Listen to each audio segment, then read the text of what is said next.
welcome to my channel.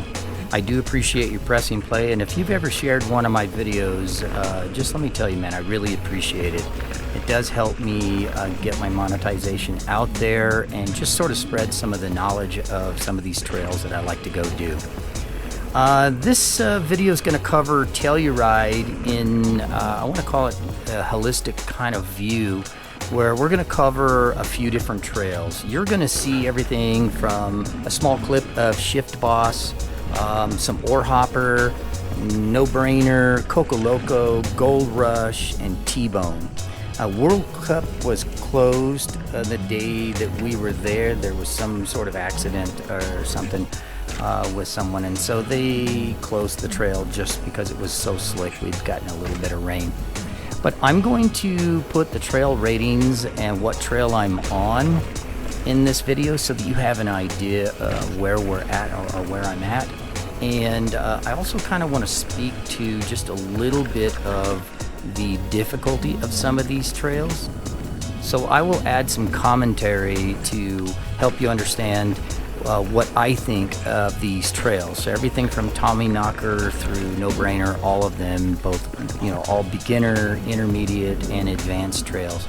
So you have a good idea of what trails you'll want to take your family and friends on that may either be advanced or beginner and what have you.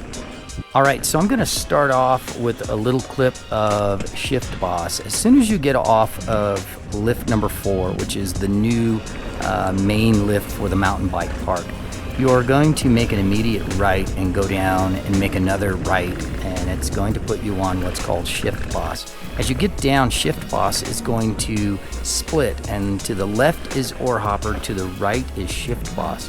And think of Shift Boss as just a connector that's going to take you over to No Brainer. This is an intermediate trail, and I've taken many beginners on this trail, so there have been no problems with any beginners being on that trail. But No Brainer's cool enough for, say, an advanced rider or an intermediate rider that's starting to test themselves and maybe take some jumps and things like that. You'll notice on No Brainer that there are a couple of jumps that have got some good lips, so you can get some good air on it if you want to. But they're tabletops, so there's no doubles or anything like that. There are a couple little creek crossings that give some guys an opportunity to kind of gap those, or a little gap jump, but they've built bridges and they're really nice and wide and they're flat and they're really safe for intermediate and beginner riders. Off of No Brainer, you'll see the entrance to TBone and Coco Loco. Those both are advanced trails or diamond trails. I see no reason why I wouldn't take an intermediate rider on either one of those. I would not take a beginner on those trails. So if you are beginner or you're younger, I would stay off of Coco Loco and TBone. In fact, I'd stay off all the diamonds if you're a beginner. Intermediate riders can certainly safely get through those two trails.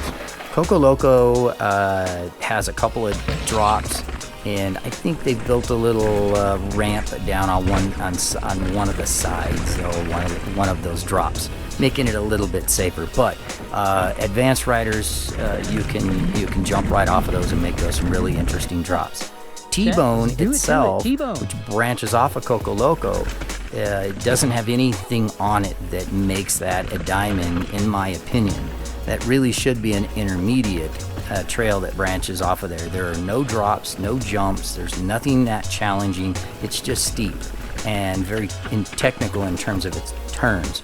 So if you're an intermediate rider, you're going to love TBone. I would just add it to your No Brainer.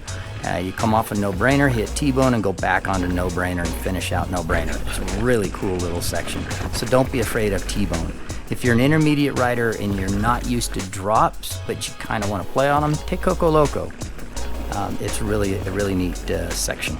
So here you have Gold Rush, and we caught Gold Rush a little bit lower off of No Brainer, and the reason we did that is because they've closed World Cup, as I said earlier. So we couldn't get to Gold Rush from World Cup, and that's usually how I'll get there. But we came off a No Brainer, made a sharp right, and then jumped on Gold Rush. Gold Rush is very technical. I think it is appropriately labeled as a diamond. If you're an intermediate and you're on the more advanced side of intermediate rider, you're going to love Gold Rush. It is definitely going to challenge you. It challenges advanced riders. It's very rocky, got a lot of shale, it's got some roots, and it does have some drops that man-made drops that people put in there with rocks and stumps and things like that. You can actually catch a gap jump and part of the ski jump that's down there. So towards the bottom. So definitely Gold Rush is an advanced rider's trail and say a more advanced intermediate rider's trail. No way would I recommend this for a beginner rider or someone that's just getting into jumping and doing drops as an intermediate.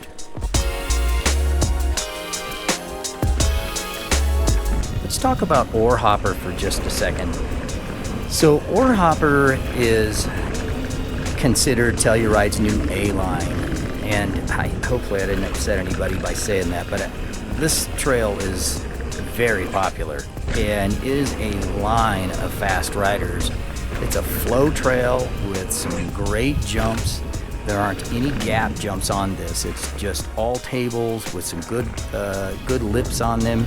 You can take them as fast as you want or as slow as you want. I wouldn't hesitate a minute to take a beginner on this trail.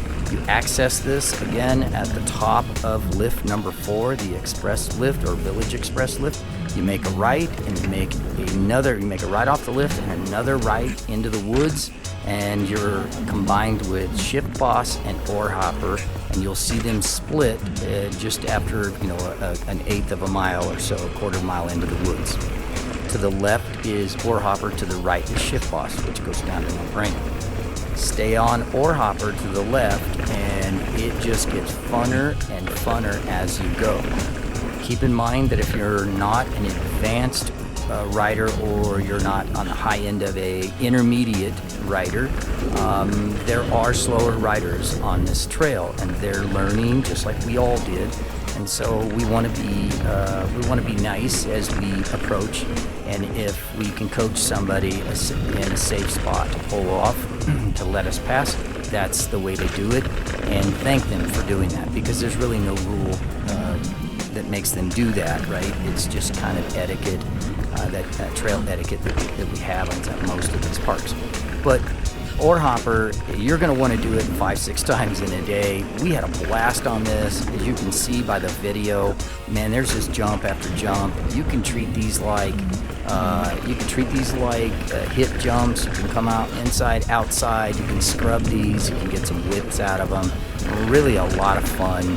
And it ends up tying into No Brainer way at the bottom, to where it's in a section in No Brainer where you got a nice little creek gap you can do, and then another killer table that's a lot of fun.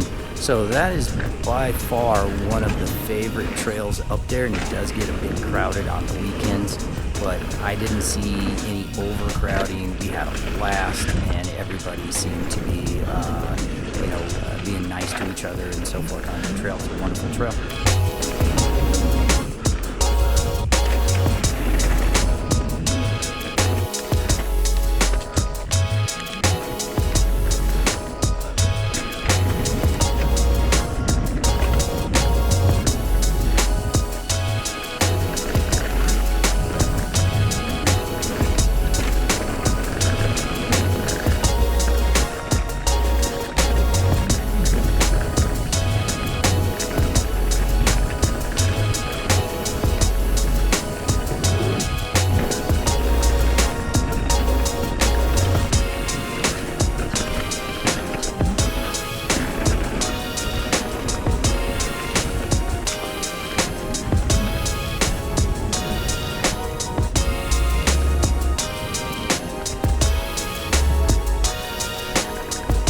So I hope you've enjoyed this video, and if you did, man, give it a like if you can, and if you decide to maybe share this with friends and family, that'd be great.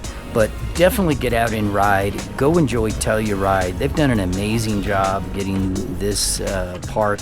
There's some great trails at Telluride, well worth the trip.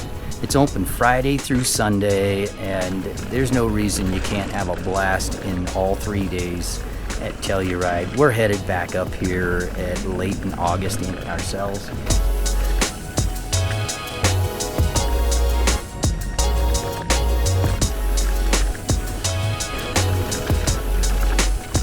Hey, this is Junior. I do appreciate you visiting, and have a wonderful day.